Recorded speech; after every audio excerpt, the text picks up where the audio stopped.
Undertaker, can, John Cena, the rock जैसे बड़े बड़े सुपरस्टार एक समय पर WWE के स्टार माने जाते थे और उसके शीर्ष पर बैठे होते थे। पर भारत की तरफ से द ग्रेट खली ने उस समय खलबली मचा दी थी पूरी WWE में। द ग्रेट खली के बाद जब आदमी दूसरा जुड़ा, उसने भी काफी लोकप्रियता पाई थी और वो नाम था वीर महान का। देखते ही देखते ही सोशल मीडिया पर जबरदस्त तरह से वो सुर्खियां बटोरने लगे। WWE में प्रवेश करने के बाद जो वीर महान थी वो भारतीय लुक और स्टाइल में लोगों को बड़ा आकर्षित करते थे। खैर, इसके बाद जो तस्वीरें अब हम वीर महान की देखते हैं वो सन्यास की वेशभूषा में दिखाई देते हैं। इसके साथ ही जो संत हैं प्रेमानंद जी महाराज, उनके सानिध्य में अब वो उनकी दीक्षा में आगे बढ़ रहे हैं और सन्यास को अपनाया है। ऐसे में कई सवाल ये भी हैं कि क्या वीर महान ने सन्यास धारण कर लिया है? तो इन सब सवालों पर भी अटकलें हैं, मगर जिस तरह की उनकी वेशभूषा और वो जिस तरह से सादगी भरे जीवन को जी रहे हैं वो अपने आप में ही अद्भुत है। पर सवाल यह है कि आखिरकार वीर महान हैं कौन, कहाँ से आते हैं, इतनी ज़्यादा प्रसिद्धि उन्होंने कैसे पाई और इतना ज़बरदस्त लाइफस्टाइल होने के बाद उन्होंने सन्यास धारण क्यों किया? आज इन सभी सवालों के जवाब लेकर मैं आपके साथ हाजिर हूँ। आप देख रहे हैं द न्यूज़ 15 की खास पेशकश कौन है, और मैं हूँ आपके साथ केशव पांचाल। हर रोज मैं आपको एक शख्सियत की कहानी सुनाता हूँ। आज हमारी शख्सियत है वीर महान। वीर महान यूं तो उत्तर प्रदेश के एक छोटे से गांव से लेकर WWE तक का सफर तय किया है उन्होंने, और जो उनका सफर है वो बहुत ही संघर्षपूर्ण और रोमांचकारी है। वीर महान का असली नाम है रिंकू सिंह राजपूत और वो उत्तर प्रदेश के रविदास नगर जिले के गोपीगंज में 8 अगस्त 1988 को पैदा हुए थे। रिंकू के पिता एक ट्रक चालक थे और ट्रक चलाने का काम करते थे। उनके 9 भाई बहन थे। उन 9 भाई बहनों में से रिंकू राजपूत भी एक थे। सिंह परिवार गोपीगंज के एक छोटे से गांव में रहता था। उन्हें बचपन से ही खेलने का बड़ा शौक था। इसके साथ ही स्कूल टाइम से वो पहलवानी भी किया करते थे। स्कूल के दिनों में रिंकू सिंह भाला फेंका करते थे। उन्होंने भाला फेंक में जूनियर नेशनल के पदक भी हासिल किया था।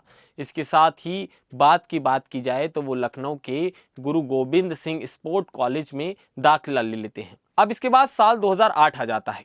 साल 2008 में रिंकू ने द मिलियनियर डॉलर आर्म्स के नाम से एक जो रियलिटी शो टीवी पर चलता था उसमें वो हिस्सा ले लेते हैं। इस शो में तेज बेसबॉल फेंकने वाले खिलाड़ियों जितने थे उन खिलाड़ियों ने शिरकत की थी। ये बेसबॉल का एक टैलेंट हंट शो था। इस टैलेंट शो में रिंकू सिंह ने अपना भाला फेंकने का अनुभव का उन्हें बड़ा फायदा मिला था। वैसे तो रिंकू सिंह ने पहले कभी बेसबॉल नहीं खेला था, लेकिन अपने मजबूत शरीर और रफ्तार के कारण उन्होंने इस टैलेंट हंट को जीत लिया। रिंकू सिंह ने इस शो में 87 मील प्रति घंटा, आप सरल शब्दों में इसे समझें तो उन्होंने 140 किलोमीटर प्रति घंटा की रफ्तार से बेसबॉल फेंकी थी और नंबर 1 वो इस पूरे प्रोग्राम में रहे थे। इस कहानी से ऊपर अगर पूरी जीवनी उनकी देखेंगे तो उसके ऊपर आपको एक फिल्म भी मिल जाएगी। इसके बाद रिंकू सिंह की रुचि बेसबॉल में बढ़ जाती है। वो बेसबॉल में अपना करियर बनाने के लिए अमेरिका चले जाते हैं। वहाँ उन्होंने अलग अलग बेसबॉल टीम में हिस्सा लिया। आखिरकार जो एक बड़ी टीम थी उसमें उन्हें मौका मिल गया और उसके साथ वो एग्रीमेंट करते हैं और उसमें कामयाब भी हो जाते हैं। रिंकू सिंह राजपूत पेशेवर अमेरिकी बेसबॉल टीम के जो शामिल होते हैं वो पहले भारतीय होते हैं जो उस टीम में जगह बना पाते हैं।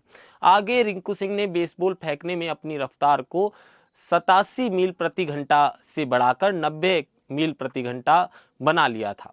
उन्होंने साल 2009 से लेकर साल 2013 तक दुनिया में कई लीग में हिस्सा लिया और खेल में दुनिया का ध्यान अपनी ओर खींचा था। इसके बाद साल 2018 में रिंकू सिंह ने बेसबॉल को अलविदा कह दिया।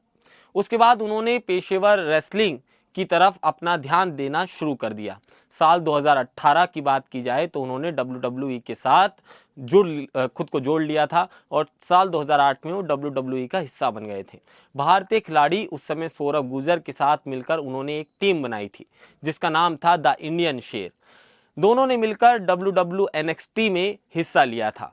शुरुआती दौर में रिंकू सिंह ने अपने पहले नाम रिंकू का ही इस्तेमाल WWE में किया था जो चर्चित भी हुआ था।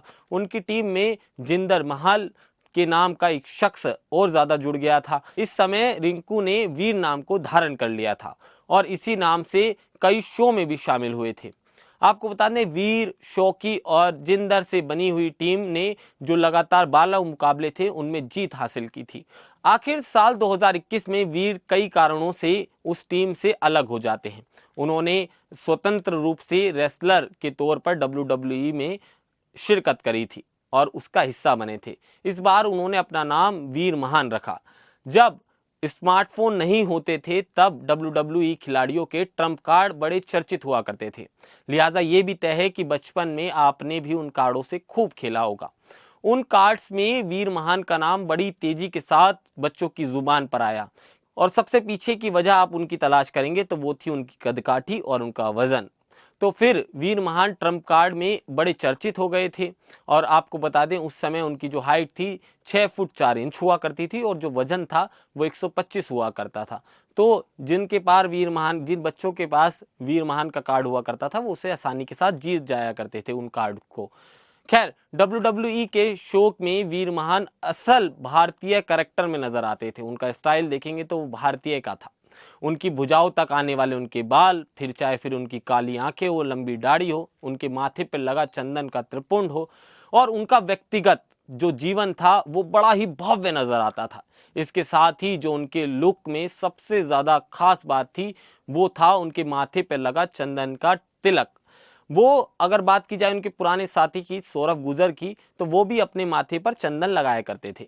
वीर महान के सीने पर अगर आप नजर डालेंगे तो बड़े अक्षरों में आपको मां लिखा दिखाई देगा, जिसने सबका ध्यान अपनी ओर खींचा। वो गले में रुद्राक्ष की माला पहनते थे, काले कपड़े पहनते थे। इस लुक में वो एक अलग ही वेशभूषा में नजर आते थे जो सबका ध्यान अपनी ओर आकर्षित करते थे। अब खैर, इन सबसे इतर अगर मौजूदा समय में देखें तो वीर महान हमें वृंदावन की गलियों में टहलते दिखाई देते हैं। जब सुबह प्रेमानंद जी महाराज परिक्रमा करते हैं तो उनके पीछे पीछे एक सफेद धोती और अंगवस्त्र लपेटे उनके पीछे एक शख्स चलता दिखाई देता है। वो और कोई नहीं, वीर महान है। वीर महान की सोशल मीडिया पर इन दिनों काफी ज्यादा तस्वीरें वायरल हो रही हैं। इसके साथ ही उनकी रील्स भी कई वायरल हो रही हैं। अब वो सारी दीन दुनिया को छोड़ सन्यास को अपना चुके हैं। आपका सवाल ये भी होगा कि आखिरकार प्रेमानंद जी महाराज और उनके शिष्य तो पीले वस्त्र में नजर आते हैं, तो आखिरकार सफेद वस्त्र में वीर महान क्यों दिखते हैं? तो इसके पीछे का सीधा सा कारण यह है कि सन्यास लेने की अपनी एक परंपरा होती है। सीधे ही पीला वस्त्र किसी भी साधक को धारण नहीं कराया जाता, पहले उसकी परीक्षा होती है जिससे उसे गुजरना होता है। तो शुरुआत में जो सन्यास का दौर होता है उसमें आपको सफेद वस्त्र पहनने पड़ते हैं। तो इस शुरुआती दौर में वीर महान बड़ी सादगी भरा जीवन दिखाई दे रहा है उनका, और इस सादगी भरे जीवन को वो जी रहे हैं। आपको वीर महान की कहानी कितनी ज्यादा इंटरेस्टिंग और कितनी ज्यादा इंस्पिरेशनल लगी, हमें कमेंट सेक्शन में जरूर बताएं। नमस्कार।